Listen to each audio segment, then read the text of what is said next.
नमस्कार, उत्थान क्लासेज में आपका स्वागत है, अभिनंदन है। कई दिनों बाद क्लास आ रही है अपनी। और क्लास कई दिनों बाद आने का कारण मैंने पहले ही बता दिया था कि अभी एसआईआर चल रहा है और एसआईआर का काम 1 दिसंबर तक हम पूरा कर लेंगे। तो 1 दिसंबर तक हमने एसआईआर का काम पूरा कर लिया है। अभी नियमित रूप से क्लास हो जाएंगी यदि कोई काम नहीं हुआ तो। और सरकार द्वारा तो जो काम चल रहा था उस काम को करना भी ज़रूरी था। लोकतंत्र में अपनी भागीदारी दीजिए। आप भी एसआईआर का काम में अपनी ईमानदारी से, यदि विद्यार्थी भी हैं फिर भी आप अपना ऑनलाइन कर सकते हैं, जिससे बीएलओ पे कम भार पड़े। अपने आसपास के क्षेत्र को लोगों को जागरूक कर सकते हैं। और जो लोगों के पास गणना प्रपत्र आए हैं उनको आप भर के दे सकते हैं। अपने आसपास के क्षेत्र के सभी के, आप पढ़े लिखे हो, आपको जानकारी है तो आप उनको भर के दे सकते हो। तो लोकतंत्र की भागीदारी में अपनी भागीदारी निभाइए। आप युवा इस लोकतंत्र की मुख्य जड़ें हैं। जहाँ युवा लोकतंत्र में विश्वास होता है वहाँ लोकतंत्र मजबूत होता जाता है। तो अपने देश का लोकतंत्र में भागीदारी बढ़िए। और अभी इसकी डेट भी बढ़ा दी गई है एसआईआर की फॉर्म फिल करवाने की। तो आप करवाइए, काम को तेज़ी लाइए। और राजस्थान को अव्वल, अभी भी राजस्थान 1 नंबर पे चल रहा है एसआईआर काम में, और आप अव्वल बनाइए। और अपनी जो क्लासें हैं अभी नियमित रूप से आने की पूरी संभावनाएं हैं। मैं सोचूं तो ये नियमित रूप से करेंगे और नियमित ही आए तो अच्छा रहे। और अभी क्लासों में थोड़ी बहुत चेंजमेंट अपन करेंगे। और ये क्लास इसलिए भी महत्वपूर्ण है कि इस टॉपिक से 1-2% पूछ लिए जाते हैं। और यूट्यूब ने ये क्लास अपनी डिलीट कर दी है। पहले जो अपन ने डाली थी दोनों डिलीट हो गई, किसी भी कारणवश हो गई होगी। 1857 की क्रांति, तो फिर से यही मनाएंगे अपन भी कि क्या पता किस कारण से डिलीट हुई हैं, लेकिन क्लासें दोनों डिलीट हो गई हैं। अपन फिर से शुरुआत से ये क्लासें बनाएंगे और आप जुड़े रहिए हमारे साथ और क्लास देखते रहिए। अपन वापस से यही क्लासें वापस बनाएंगे और थोड़ा बेहतर ढंग से बनाने की कोशिश करेंगे। तो जुड़े रहिए।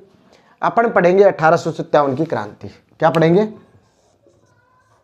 1857 की क्रांति। ये 1857 की क्रांति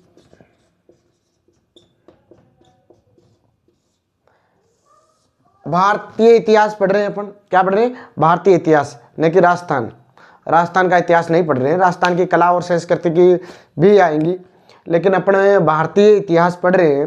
तो भारतीय इतिहास में 1857 की क्रांति एक महत्वपूर्ण बदलाव है। 1857 की क्रांति, जो क्रांति में यानी कि भारतीय इतिहास में कम रुचि रखता है, उसके लिए भी है 1-2% हमेशा आते हैं। तो आपको पता होगा कि 1757 में ईस्ट इंडिया कंपनी ने प्लासी का युद्ध और 1764 में बक्सर के युद्ध के बाद बंगाल पे अधिकार कर लिया। और धीरे धीरे ईस्ट इंडिया कंपनी राजनीतिक रूप से और आर्थिक रूप से इतनी मजबूत होती गई कि संपूर्ण भारत पे उनका आधिपत्य होता गया। अपन ये नहीं कह सकते कि संपूर्ण भारत पे था, लेकिन मान लीजिए कि अधिकतर भारतीय हिस्सों पर उनका शासन ईस्ट इंडिया कंपनी का हो गया। वैसे 1857 की क्रांति पहली व्यापक रूप से भारत में 1857 की क्रांति फैली। यानी कि उससे पहले भी आंदोलन हुए हैं अंग्रेजों के खिलाफ, लेकिन व्यापक रूप से जो आंदोलन हुआ है वो व्यापक रूप से आंदोलन 1857 की क्रांति हुई। कुछ ने इसको सैनिक विद्रोह कहा अंग्रेजों ने, या इनका दमन भी कर दिया। और वीर सावरकर ने इसे भारतीय स्वतंत्रता संग्राम, प्रथम भारतीय स्वतंत्रता संग्राम कहा। जब राष्ट्रीय आंदोलन की शुरुआत होती है, मानते हैं अपन 1919 उसके बाद 1900 वाले कि कांग्रेस आने के बाद राष्ट्रीय आंदोलन की शुरुआत होती है, उसमें इस आंदोलन की महत्वपूर्ण भूमिका की। क्यों? क्योंकि इस आंदोलन में लोगों ने जिस तरह से योगदान दिया, उनकी बातें 1900 वाले जो दूसरा फेज भारतीय स्वतंत्रता आंदोलन होता है दूसरा फेज में आधुनिक युग में, उनकी बात होती है। तो ये आंदोलन महत्वपूर्ण है। और जो इतिहास कम जानता है, थोड़ा जानता है, उसके लिए बता दें कि 1757 में पलासी के युद्ध में ईस्ट इंडिया कंपनी भारत में एक तरह से स्थापित हो चुकी थी, लेकिन 1764 में बक्सर के युद्ध के बाद पूरी तरह स्थापित हो गई। मराठों ने कुछ अंग्रेजों के साथ करना प्रारंभ किया, युद्ध करना प्रारंभ किया मराठों ने, लेकिन मराठे भी हार जाते हैं और उसके बाद संपूर्ण यानी कि दक्षिण भारत पर भी अंग्रेज आधिपत्य, ईस्ट इंडिया कंपनी का आधिपत्य हो जाता है।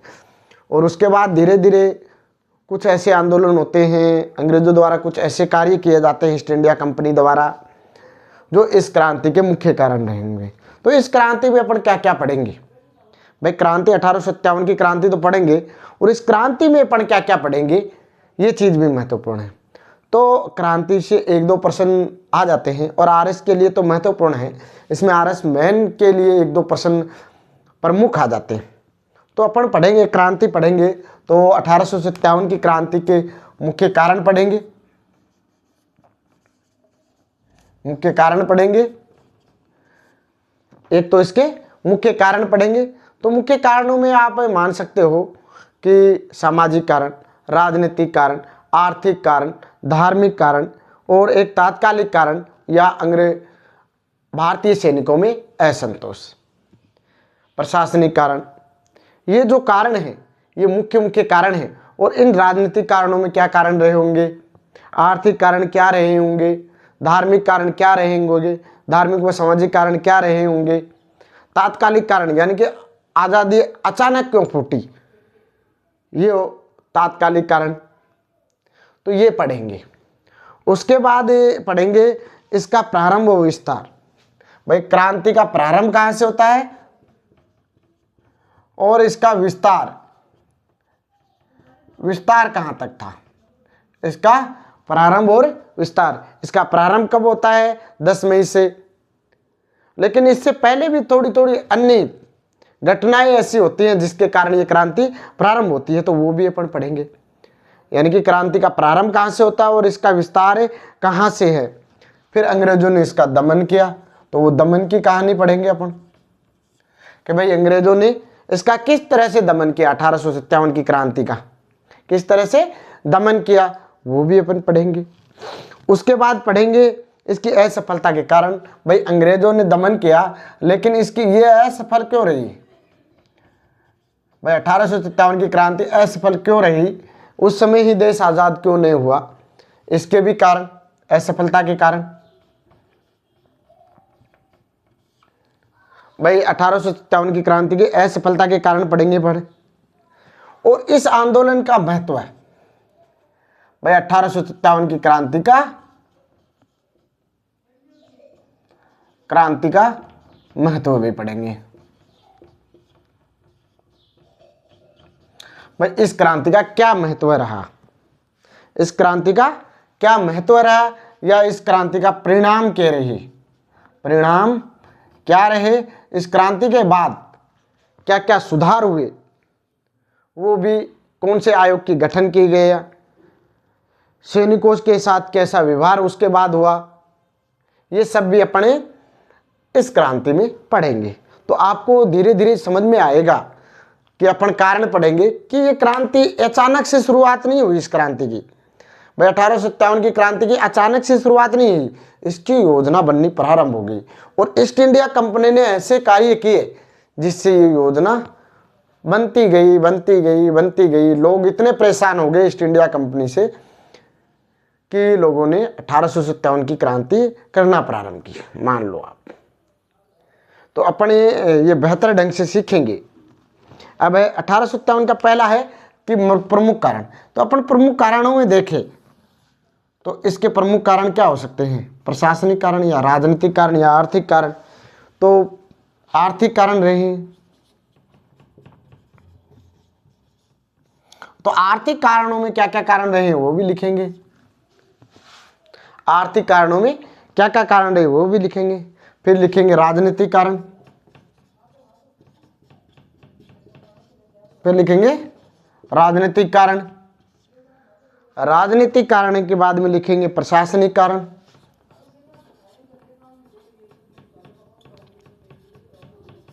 फिर लिखेंगे प्रशासनिक कारण, प्रशासनिक कारण के बाद अपन लिखेंगे सामाजिक या धार्मिक कारण। ये पहले जो अपन ने पढ़ाई उस क्लास से थोड़ी सी डिफरेंट क्लास होगी, क्योंकि कुछ भी नया पढ़ाने से पहले थोड़ी और नई ऐड चीज़ें कर देते हैं। यूट्यूब ने तो अपना वीडियो डिलीट कर दिया, लेकिन अपन चाहते हैं कि डिलीट कर दिया तो अपन और थोड़ा सुधार कर सके। अपने लिए मौका आ गया कि 1857 की क्रांति में अपन थोड़ा बाहरी, अंग्रेजों के लिए बाहरी समस्याओं का प्रभाव और सैनिकों में असंतोष,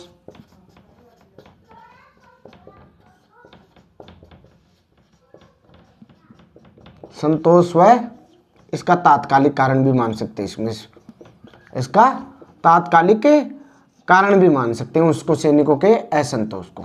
ठीक है, तो ये अपने क्या हो गए, कारण हो गए 1857 की क्रांति में। अपन ये चीजें कारण आज पढ़ सकते हैं तो पढ़ लेंगे, नहीं पढ़ पाए तो कल की क्लास में पढ़ लेंगे।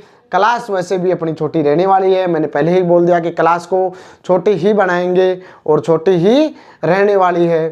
तो 1857 की क्रांति में अपन पढ़ेंगे 1857 की क्रांति के मुख्य कारण के बाद पढ़ेंगे इसका विस्तार कहाँ तक रहा और ये प्रारंभ कहाँ से हुई और इसका विस्तार कैसे फैलता गया।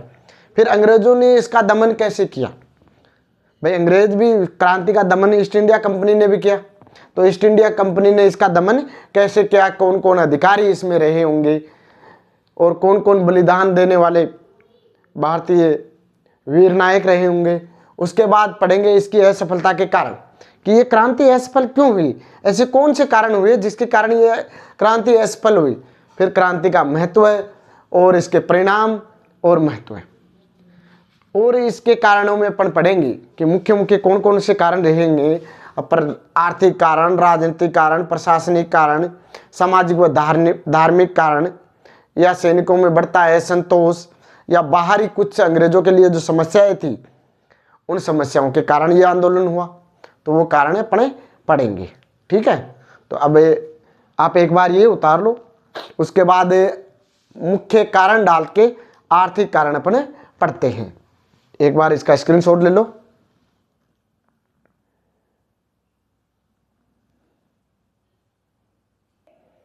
तो अपन मुख्य कारणों में पढ़ रहे हैं आर्थिक कारण। भाई पहला कारण, मुख्य कारण कौन सा है, आर्थिक कारण। तो आर्थिक कारण क्या रहे होंगे, यानी कि पैसों से जुड़े, अर्थ से, यानी कि जो उद्योग धंधे थे, भारतीय उद्योग धंधे थे। सबसे बड़ी बात है, भारतीय जो छोटे उद्योग धंधे थे, लघु उद्योग धंधे, हस्तकला, इन सभी को अंग्रेजों ने यहाँ से कच्चा माल ले जाकर वहाँ के वस्त्र मशीनों से तैयार कर यहाँ बेचना प्रारंभ कर दिया और लोगों को सस्ते दामों में मिलने लगे। भाई कोई काम आप यदि हाथ से करोगे मजबूत होगा, बढ़िया होगा। और अभी भी देख लो आप अपने यहाँ हाथों से किया हुआ काम मजबूत होता है, बढ़िया होता है, और मशीनों से बनाए हुए वस्त्र यदि हाथ से सीलना और मशीनों से सीलना, मशीनों वालों में टाके उधेड़ सकते हैं, टाके इधर उधर हो सकते हैं, लेकिन हाथ से अच्छी तरह से कारीगरी में किया गया काम अच्छा होता है ना। तो यही हुआ, यहाँ से कच्चा माल खरीदते अंग्रेज और उन कच्चा मालों को इंग्लैंड ले जाकर वहाँ से कपड़े बनाकर यहाँ कम पैसों में बेचते। तो लोग कम पैसे वाले लेंगे या ज़्यादा पैसे वाले, कम पैसे वाले लेंगे, तो वो कम पैसे वाले लेते थे। तो यहाँ के जो लघु उद्योग, हस्तकलाएँ थी, वो धीरे धीरे बंद होती गई और अंग्रेज उद्योगों का यहाँ विकास होता गया। एक मुक्त व्यापार की मतलब है कि 1813 में 1813 के चार्टर एक्ट में EIC यानी कि EIC का मतलब है ईस्ट इंडिया कंपनी ने, किसने, ईस्ट इंडिया कंपनी ने 1813 में कंपनी को अधिकार दे दिया। यहाँ जो कंपनियाँ आती थी, अंग्रेज कंपनियाँ आती थी, उनको मुक्त यानी कि बिना किसी टैक्स के व्यापार करने की अनुमति दे दी, जिससे यहाँ पे वो लोग सस्ता बेच पाते थे। क्या बेच पाते थे? सस्ता कपड़ा या कोई भी चीज़ लाकर यहाँ सस्ता बेच पाते थे, और यहाँ के जो हाथों से बनी हुई चीज़ें थी वो महंगी थी। और इतना यूट्यूब पे आपको कोई भी नहीं पढ़ाएगा, इतना यूट्यूब पे आप पे कोई भी नहीं पढ़ाएगा। यूट्यूब पे इतनी चीज़ें आपको कहीं भी नहीं मिलेंगी जितनी मैं आपको दे रहा हूँ। तो आप उत्थान क्लासेस से जुड़िए, एक बार जुड़ के देखिए, क्लासेस लेके देखिए, यदि समझ में आ रहा है तो बढ़िया है, नहीं समझ में आ रहा तो कहीं और से देख लीजिए, अपनी ये बात नहीं है। लेकिन समझिए, जुड़िए हमसे और समझिए क्लासों को बेहतर ढंग से। इतना कहीं भी आपको यूट्यूब पे नहीं मिलेगा, ये गारंटी है। आप हमसे जुड़िए, रिवीजन कीजिए क्लासों का। जैसे आप पढ़ते हैं, मान लो एक कहानी के थ्रू मैं आपको बताता हूँ। एक व्यापारी है, व्यापारी के पास 20 ऊँट है। कितने ऊँट हैं? 20 ऊँट हैं। और व्यापारी उन 20 ऊँटों को कहीं जंगल में चराने जाता है। जंगल में वो चराने जाता है और 20 ऊँटों को, उसके पास जब रस्सियाँ थी, रात हो गई, उसके पास रस्सियाँ थी 19। तो एक ऊँट खुला रहेगा, वो चला जाएगा, है ना। तो एक वहाँ उसको एक व्यक्ति दिखाई देता है उस जंगल में, तो उसको कहता है कि आप मेरे को एक रस्सी दीजिए। तो वो आदमी कहता है मेरे पास तो रस्सी है ही नहीं। पर लेकिन समस्या क्या है? समस्या यह है कि मेरे पास 20 तो ऊँट है, लेकिन रस्सियाँ 19 ही, मैं इसको बांध दूँ कैसे? एक ऊँट तो जाएगा। तो वो आदमी कहता है आप रात को आराम करिए, मैं इन ऊँटों को बांध दूंगा, 20 के, आपके 20 के 20 सुरक्षित ऊँट मिलेंगे। रात होती है, ऊँटों का मालिक सो जाता है। वो आदमी धीरे धीरे सभी ऊँटों को ऐसे ऐसे बांधता है, रस्सियों से सभी 19 ऊँटों को बांधता है। जैसी प्रक्रिया उसने पहले से लेकर 19 तक अपनाई, वैसे ही प्रक्रिया उस 20वें ऊँट पे भी प्रक्रिया अपनाई और उसको भी बिठा दिया। सुबह मालिक उठता है तो देखता है कि 20 के 20 ऊँट हैं, और वो 20वां ऊँट वैसा का वैसा ही बैठा है जो जैसे कि 19 ऊँट बैठे हैं। फिर वो सोचता है कि बिना रस्सी ये ऐसे कैसे बैठा है। वो उसको पूछता है कि आपने ऐसा कैसा किया? तो वो कहता है आप खोल के ले जाओ। तो वो जैसे जैसे सभी 19 ऊँटों को खोलता है, 20वां तो वो सोचता है कि अपने आप ही उठ जाएगा, लेकिन 20वां अपने आप नहीं उठता। वो कहता है ये मेरे ऊँट को तूने क्या कर दिया? ये उठता क्यों नहीं है? क्या जादू टोना किया है? तो वो कहता है कि जैसे आपने 19 ऊँटों को खोला है रस्सियों से, वैसे ही इस 20वें पे खोलिए, 20 को खोलिए। तो उसने 20वें ऊँट को वैसे ही प्रक्रिया की कि मैं तेरी रस्सी खोल रहा हूँ, तेरे पैर खोल रहा हूँ और तू उड़ जा। तो वो और 19 ऊँटों की तरह वो भी उड़ जाता है, क्योंकि ऊँट तो सोचता है कि मैं बंधा हुआ हूँ। जैसी प्रक्रिया है वैसे ही आपके मन की धारणा हो गई है कि मेरे को 3 घंटे पढ़ना है, तो 3 घंटे पढ़ लिए, बस ठीक है, अब आगे नहीं पढ़ना है। वैसे आपकी धारणा हो गई है। तो इस धारणा को बदलिए, आप इस पढ़ाई की धारणा को बदलिए। और यदि धारणा आपकी पढ़ाई की बदल गई कि मेरे वो 19 ऊँटों की तरह मैं बंधा हुआ हूँ, आप बंधे हुए नहीं हो, 3 घंटे से ज़्यादा भी पढ़ सकते हो। यदि मन में ये धारणा है कि मेरे को 3 घंटे ही 4 घंटे ही पढ़ना है, तो आप उससे ज़्यादा पढ़ोगे तो भी याद नहीं होगा। तो आपको ज़्यादा पढ़ना है, उस धारणा को बदलना है, तो बदलते रहिए, अपनी धारणा बदलिए और पढ़ते रहिए। जितना समय मिले उतना पढ़िए। शिक्षा आपके लिए बेहद ज़रूरी है बेरोजगारी का दौर में। और अब पढ़ाई की क्वालिटी एकदम आप मेरिटों से लगा सकते हो।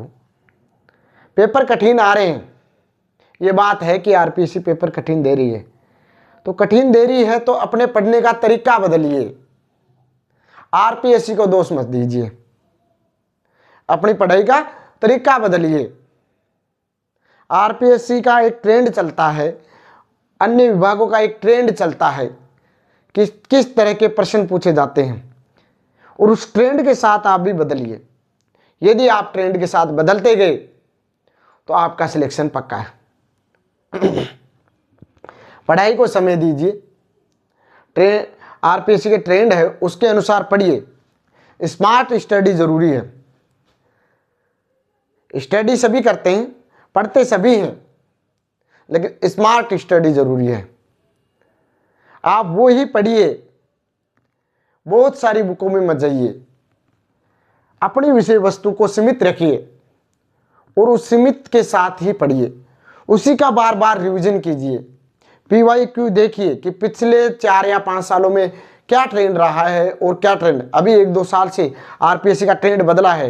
तो आप 1-2 साल में देखिए कि आरपीएससी कहाँ से प्रश्न पूछ रही है और क्या पूछ रही है और क्या पूछने की, क्या अपने से अभ्यर्थी से निकालने की कोशिश कर रही है आरपीएससी, तो उसको देखिए।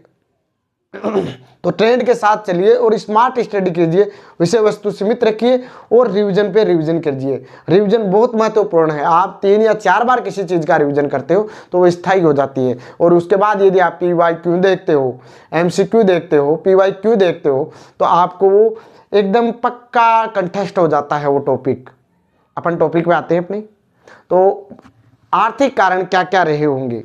तो आर्थिक कारणों में ईस्ट इंडिया कंपनी के कारण भारतीय जो उद्योग धंधे थे वो नष्ट हो गए। क्यों? क्योंकि यहाँ से कच्चा माल जाता और वो माल आता और भारतीय उद्योगों से कंपैरिजन होता, वो सस्ता बेचते। भारतीय उद्योगों में हाथों से काम होता था, मशीनीकरण थोड़ा कम था, जिसके कारण यहाँ के उद्योग धंधे नष्ट हो गए। श्रमिकों से, भारतीय श्रमिकों में असंतोष था क्योंकि श्रमिकों से अधिक श्रम करवाया जाता था, लेकिन उनको परिश्रमिक यानी कि वेतन बहुत कम दिया जाता था। यानी कि भारतीय जो श्रमिक थे उनसे काम तो बहुत अधिक करवाया जाता था, लेकिन वेतन बहुत ही कम दिया जाता था। इसलिए यहाँ के किसमें, यहाँ के जो श्रमिक थे उनमें क्या था, असंतोष था। रेलवे विकास से ग्रामीण क्षेत्रों के लघु उद्योग नष्ट हो गए। रेलवे का जैसे ही विकास हुआ तो ग्रामीणों में भी अंग्रेजी माल पहुंचने लगा, गाँव में भी अंग्रेजी माल पहुंचने लग गया और वो सस्ता, ग्रामों में जो हाथों से बनाया जाता था उनसे सस्ता था। इसलिए यहाँ का जो उद्योग है, ग्रामीणों की हस्तकला या छोटे छोटे जो उद्योग थे वो क्या हो गए, नष्ट। जैसे कपास और रेशम से बनने वाले कपड़े, कपास व रेशम उद्योग और हाथ से बनने वाले चमड़ा उद्योग, इन उद्योगों का क्या हो गया, धीरे धीरे ये क्या हो गए, खत्म होने लग गए। तो वहाँ के उद्योग खत्म हो गए तो आर्थिक समस्याएं उत्पन्न हुई, जिससे लोगों ने अंग्रेजों के विरुद्ध विद्रोह किया, विद्रोह में भाग लिया। 1813 का जो चार्टर एक्ट आता है ईस्ट इंडिया कंपनी का, उसमें अंग्रेजों को तो एक तरफा मुक्त व्यापार दे दिया और भारतीय व्यापार पर टैक्स लगा दिया। भारतीय लोगों को यहाँ पे टैक्स लगा दिया। जब अंग्रेजी कोई कंपनियाँ थी, अंग्रेजी लोग जहाँ व्यापार करने आते थे उनको टैक्स फ्री कर दिया, जिससे भी भारतीय जो व्यापारी वर्ग थे उनमें असंतोष उत्पन्न हुआ और 1857 की क्रांति हुई। हस्तशिल्प व्यापार के अल्पकल्पनीय, इसमें हस्तशिल्प में यानी कि हाथों में जो बनने वाले वस्त्र थे या चमड़ा उद्योग था, कपड़ा उद्योग था, है ना, हाथों से जो भी चीज़ें बनती थी, है ना, उनमें क्या होगा, क्षति हुई। बहुत ज़्यादा उद्योग धंधे नष्ट हो गए, ज़्यादातर उद्योग धंधे नष्ट ही हो गए, बंदी हो गए, जिसके कारण व्यापारी वर्ग था उनमें असंतोष उत्पन्न हुआ और 1857 की क्रांति हुई। कंपनी द्वारा कृषि सुधारों की अपेक्षा की गई। कंपनी जो कृषि में सुधार होने चाहिए थे, कृषि में व्यापक सुधार होने चाहिए थे, उनका क्या किया, उनको एकदम ही उपेक्षा कर दी। जैसे किसान वर्ग में बहुत ज़्यादा असंतोष उत्पन्न हुआ और किसान वर्ग में असंतोष के कारण 1857 की क्रांति में उन्होंने बढ़ चढ़ कर हिस्सा लिया। तो आप देखोगे 1857 की क्रांति ज़्यादातर सामंतों ने ही इसमें ज़्यादातर योगदान दिया। सामंतों में ही योगदान क्यों दिया? क्योंकि जो सामंत थे वो किसानों से जुड़े हुए थे सीधे के सीधे, और किसानों की उपेक्षा, ये मानो सामंतों की उपेक्षा, तो सामंतों ने इसमें बहुत ज़्यादा बढ़ चढ़ के हिस्सा लिया और किसानों ने भी इसमें बढ़ चढ़ के हिस्सा लिया, क्योंकि खेती का कार्य किसान करते हैं और किसानों से सामंत जुड़े हुए थे, उनकी रोजी रोटी किसानों से अच्छे संबंध थे, किसानों से मिलना जुलना वो सभी सामंतों का, अधिक सामंतों और सरदारों का काम था। और सामंत इस कृषि की उपेक्षा के कारण, क्योंकि किसान खेती करना छोड़ रहे थे, जिसके कारण सामंतों से जो अंग्रेज वसूल करते थे लगान, वो लगान किसान ही तो देंगे, तो वो किसान देना बंद हो गए, तो सामंतों में आक्रोश उत्पन्न हो गया और उन्होंने अंग्रेजों के खिलाफ 1857 की क्रांति में बढ़ चढ़ के हिस्सा लिया। भारतीय खनिज संसाधनों एवं सस्ता श्रम के कारण अंग्रेजों के उद्योग धंधों का विकास हुआ। जो भारतीय खनिज संसाधन, भारत में खूब खनिज संसाधन है, तो खनिजों का ये मानो राजस्थान अजायब घर है, ये भी मानो आप। और झारखंड, उधर भी खनिज खूब पाए जाते हैं, कोयला झारखंड के लिए प्रसिद्ध है। तो इन खनिज संसाधनों में सस्ता श्रम, यानी कि यहाँ पे लोगों को कम श्रम दिया जाता था और अंग्रेज कम श्रम में इनसे काम करवा लिए जाते थे और उद्योग धंधे व्यापक रूप से उठने लगे अंग्रेजों के उद्योग धंधे, क्योंकि भारतीय हस्तक उद्योग धंधे थे वो पूरी तरह से नष्ट होते गए और अंग्रेजों के उद्योग धंधे व्यापक रूप से यहाँ पनपने लगे, बहुत ज़्यादा उद्योग हो गए अंग्रेजों के, जिसके कारण भी यहाँ के व्यापारियों में क्या हो गया, असंतोष उत्पन्न हुआ और 1857 की क्रांति में उन्होंने बढ़ चढ़कर हिस्सा लिया।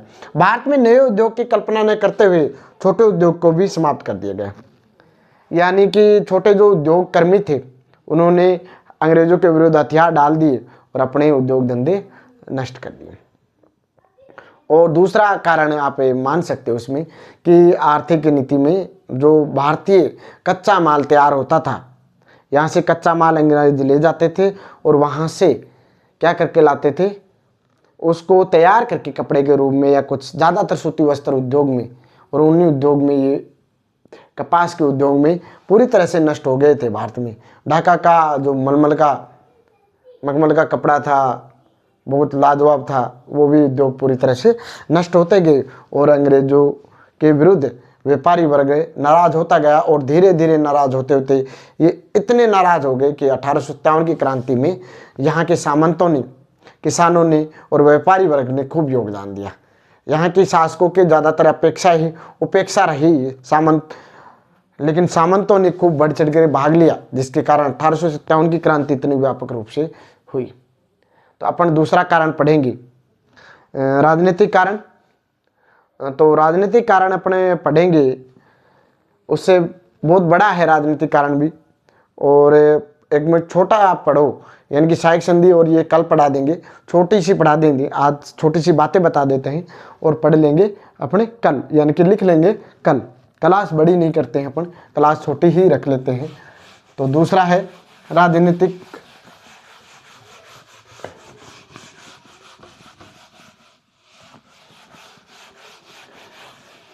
क्लासें ज़्यादा लगेंगी। 1857 की क्रांति बहुत बड़ी व्यापक क्रांति है, भारतीय प्रथम स्वतंत्रता संग्राम है, तो इसका कारण भी महत्वपूर्ण रहे हैं।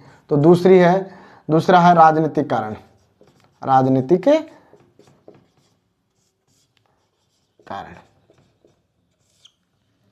राजनीतिक कारणों में अंग्रेजों ईस्ट इंडिया कंपनी का प्रभावी नियंत्रण रहा, सभी क्षेत्रों पर खुद का ही अधिकार कर लिया और ईस्ट इंडिया कंपनी का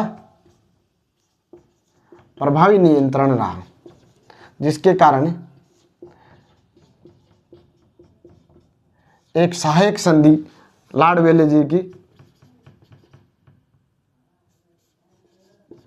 सहायक संधि के विषय में आपको बताएं तो कल बताएंगे व्यापक रूप से। पूरी सहायक संधि इसी टॉपिक में पढ़ा दूंगा मैं, पूरी सहायक संधि इसी टॉपिक के अंदर मैं करवा दूंगा।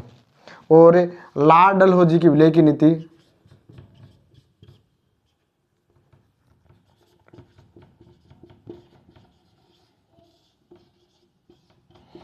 विलय या वेपगत, किसकी? वेपगत की नीति। इन दोनों को मैं पढ़ा दूंगा एक साथ, दोनों बताऊंगा कल कि दोनों में क्या क्या अंतर हैं और किस कारण हुई, और इन नीतियों के कारण, इनके कारण 1857 की क्रांति हुई।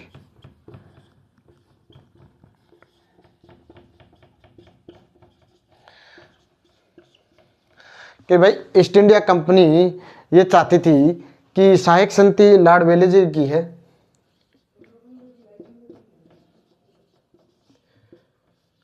लॉर्ड वेलेस्ली की सहायक संधि क्या थी कि सहायक संधि थी कि भाई अंग्रेज ये चाहते थे कि सभी जो रियासतें हैं उनके साथ अपने संधियाँ कर ले, ईस्ट इंडिया कंपनी संधियाँ कर ले और उन संधियों से एक दूसरे से अपनी सेना का खर्चा भी बच जाए और अपना उन रियासतों में भी अपना क्या हो जाए, हस्तक्षेप हो जाए। उन्होंने सहायक संधि प्रारंभ की 1793 में हैदराबाद के निज़ाम के साथ की, पहले 1798 में। तो उन्होंने की सहायक संधि का अर्थ ये है कि अंग्रेज उनके द्वारा उनकी रियासतों में हस्तक्षेप करने लगे, जिसके कारण इन सहायक संधि के कारण और विलय की नीति, सबसे ज़्यादा विलय की नीति के कारण और राज्य एक दूसरे के अंग्रेजों के विरुद्ध हो गए। तो ये कल अपन पढ़ेंगे, ये पूरी क्लास सहायक संधि क्या है और लॉर्ड डलहौजी की विलय की नीति, व्यक्तिगत की नीति क्या है, ये कल दोनों एक साथ पढ़ लेंगे। तो दोनों की कल ही क्लास दोनों की हो जाएगी और अन्य कारण और आगे हैं वो पढ़ लेंगे। ठीक है, तो आप उत्थान क्लासेज के साथ जुड़े रहिए और इतना बेहतर, इतनी ज़्यादा यदि यूट्यूब पर कोई पढ़ाता हो, आप देखिए कि इतनी ज़्यादा कोई यूट्यूब पे पढ़ाता हो तो बहुत अच्छा है। मैं इस क्लास को बड़ा भी कर सकता था, लेकिन मैं बड़ी क्लासें नहीं लेता, आपको पता ही है। मैं 30 मिनट 35 मिनट की ज़्यादा से ज़्यादा क्लासें करता हूँ। तो आप मेरे साथ जुड़े रहिए और उत्थान क्लासेज को अपना प्यार बनाए रखें। इस चैनल यदि अच्छा लगता है तो इसको लाइक करें, शेयर करें और सब्सक्राइब करें और मेरे साथ जुड़े रहिए। अब मैं देखता हूँ कि अब रोज़ क्लास लेने की कोशिश करूँगा। इसी के साथ धन्यवाद, नमस्कार। ये लिख लीजिए, कल अपन पढ़ते हैं सहायक संधि और लॉर्ड डलहौजी की व्यक्तिगत नीति। ठीक है, धन्यवाद, नमस्कार।